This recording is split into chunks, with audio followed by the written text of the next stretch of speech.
देश धर्म पर मिटने वाला शेर शिवा का छावा था, महापराक्रमी परम प्रतापी एक ही शंभू राजा था। शेकडो सिनेमांमधनं एक सिनेमा असा येतो जो तुमचं अख्खं जीवन बदलण्याची क्षमता ठेवतो व आपल्या थोर महापुरुषांनी क्रांतिकाऱ्यांनी ज्या अखंड स्वराज्यासाठी आपल्या प्राणांची आहुती दिली, केवळ पुढच्या पिढींमध्ये सुख समृद्धी आनंद उत्साह राहावा आणि कदाचित त्यावेळेला ते आपल्या सगळ्यांच्या पाठीशी नसते तर आज आपलं अस्तित्वच नसतं। असा सिनेमा जो तुम्हाला वाटतं आपण का पाहावा, उगाच पैसे वाया जातात, खूप वेळ जातो आणि नंतर तोच सिनेमा OTT वर पाहिल्यानंतर आपल्याला वाटतं काश त्या वेळेला जर हा अनुभव घेतला असता तर।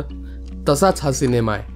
मी बोलतोय मॅडॉक फिल्म्स प्रस्तुत, लक्ष्मण उतेकर दिग्दर्शित, विकी कौशल, रश्मिका मंदाना, आशुतोष राणा, विनीत कुमार सिंग, संतोष जुवेकर आणि अशा बऱ्याच गुणी कलाकारांनी नटलेला बहुचर्चित सिनेमा छावा। नमस्कार, मी रवींद्रराज कानिटकर आपल्या या रिव्ह्यूज कट्टावर तुम्हा सगळ्यांचं स्वागत करतो। इतिहास हा सब्जेक्ट धरून कुठला पण सिनेमा बनवला गेला तर त्याचा मूळ प्रॉब्लेम एकच असतो आणि तो म्हणजे इतिहासातील सत्यता तेवढ्याच रिअलपणे दाखवणे, आणि छावा यामध्ये पूर्णपणे खरा उतरलाय। अर्थात सिनेमाला फास्ट पेस बनवण्यासाठी थोडी सिनेमॅटिक लिबर्टी घेतलेली दिसते, पण ती इतिहासाला धरून असते। छत्रपती संभाजी महाराजांच्या जीवनातल्या महत्त्वाच्या घटना हा चित्रपट पूर्णपणे कव्हर करतो। छत्रपती शिवाजी महाराजांच्या मृत्यूची बातमी जेव्हा मुघलांच्या विळख्यात जाऊन औरंगजेबला कळते तेव्हा त्याचा आनंद द्विगुणित होतो। त्याला वाटायला लागतं की आता संपूर्ण हिंदुस्थान, एस्पेशली दख्खन त्याचाच झालेला आहे, तेही काही न करता। 1681 मध्ये मराठा फौज चांगल्याच ताकदीनं बुराणपूरवर हल्ला चढवतात, ज्याचं नेतृत्व अर्थात आपले छत्रपती संभाजी महाराज करतात। सोयराबाईंचं पुत्रप्रेम इतकं शिगेला पोहोचतो की त्या अनांजी पंत, बाळाजी अवजी चिटणीस आणि त्यांच्या सहकाऱ्यांसोबत आपल्या महाराजांना संपवण्याचा कट रचतात, आणि जेव्हा महाराजांना या कटाबद्दल माहिती होते तेव्हा ते या सगळ्यांना हत्तीच्या पायी मृत्यूदंड देतात। महाराज मराठा सैनिकांच्या मदतीनं आणि गनिमी कावाच्या साह्यानं मुघलांच्या लाखोच्या फौजेला युक्तीने हल्ला करून अगदी नाहीशी करून टाकतात। ते म्हणतात ना, आपलेच गद्दार निघतात, अगदी तसंच होतं। महाराजांचे सख्खे मेवणे गणोजी शिर्के, कान्होजी शिर्के गद्दार निघतात आणि महाराज कुठे आहे, त्यांच्यासोबत किती सैनिक आहेत अशी संपूर्ण माहिती मुकर्रब खानला जाऊन सांगतात, आणि लगेच संगमेश्वर जिथे महाराज थांबलेले असतात तिथे भ्याड हल्ला करून महाराज आणि कवी कलश यांना पकडतात।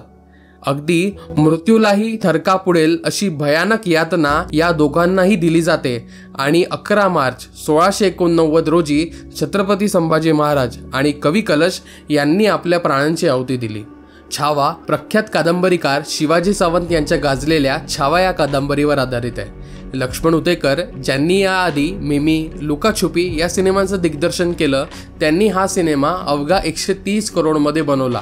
नाहीतर आपण 300, 400, 700 करोड अक्षरशः आदिपुरुष, कंगुआ, बडे मियां छोटे मियां सारख्या सिनेमांवर फुकले जाताना पाहिलेले, आणि बॉक्स ऑफिसवर हे जोरात जाऊन आपटले। याचं हेच निष्कर्ष निघतं की खरी निष्ठा असली तर तुम्ही भारी सिनेमे बनवू शकता। मॅडॉक फिल्म्स ही एक अशी फिल्म कंपनी आहे ज्यांनी आजवर युनिक आणि इंटरेस्टिंग सिनेमे आपल्या सर्वांपर्यंत पोहोचवले, आणि त्यातलाच स्त्री युनिव्हर्स हे आपल्या सगळ्यांनाच माहिती आहे। विकी कौशल यांचा आजवरचा सरदार उधम सिंग नंतर हा रोल खूप जबाबदारीनं आणि आपल्या अभिनय कौशल्याने निभावलेला आहे, विच इज व्हेरी कमेंडेबल। अक्षय खन्ना यांनी तर औरंगजेबचा रोल अगदी खाऊन गिळून टाकलेला दिसतो।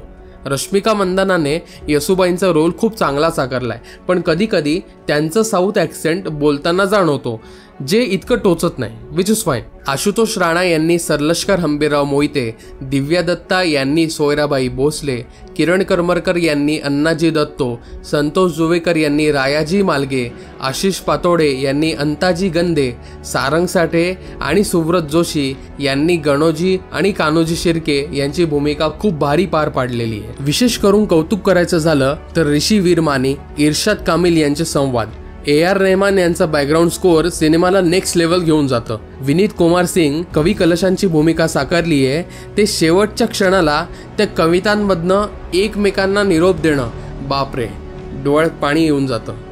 पण म्युझिकमध्ये मला थोडा अरेबियन वाइब्स मिळत होते, जे बऱ्याच ठिकाणी अगदी पात्राच्या सीनला सूट झालं, खास करून औरंगजेब आणि मुघलांच्या सीन्सवर। पण काही ठिकाणी खूप विचित्र वाटतं. अजय अतुल यांनी जर याचं BGM कंपोज केलं असतं तर ते अगदी नेक्स्ट लेवल झालं असतं, हे माझं प्रामाणिक मत आहे. सर्वात शेवटी माझं मत असं आहे की सिनेमा सर्व शाळेत दरवर्षी एकदा तरी दाखवला पाहिजे आणि आपला हा इतिहास आपणच जोपासला पाहिजे. तुम्ही हा सिनेमा अजूनही पाहिला नसेल तर अजून भरपूर वेळ आहे. आपले आई वडील, बायको, आजी आजोबा मुलांना घेऊन जरूर थिएटरला जाऊन बघा. अशी सिनेमे सारखे सारखे येत नाही. श्री छत्रपती संभाजी महाराजांनी जर आपलं मराठा साम्राज्य, संपत्ती मुघलांना देऊन आणि सर्वात महत्त्वाचं इस्लाम धर्म स्वीकारला असता तर त्यांचा जीव वाचला असता. पण स्वतःचा विचार न करता केवळ आणि केवळ दुसऱ्यांचा विचार करणं ही आपली संस्कृती आहे, होती आणि कायम राहणार. म्हणूनच म्हणतात ना, छत्रपती शिवाजी महाराजांनी स्वराज्यासाठी जगावे कसे हे शिकवले आणि छत्रपती संभाजी महाराजांनी स्वराज्यासाठी मरावे कसे हे शिकवले. तुम्हाला जर हा माझा रिव्ह्यू आवडला असेल तर आपल्या या व्हिडिओला भरभरून लाईक करा, आपल्या यूट्यूब चॅनलला सबस्क्राईब करा आणि आपल्या हा व्हिडिओ सगळ्या मित्रमैत्रिणी, नातेवाईकांना नक्की पाठवा. छत्रपती शिवाजी महाराज की जय. छत्रपती संभाजी महाराज की जय. हर हर महादेव.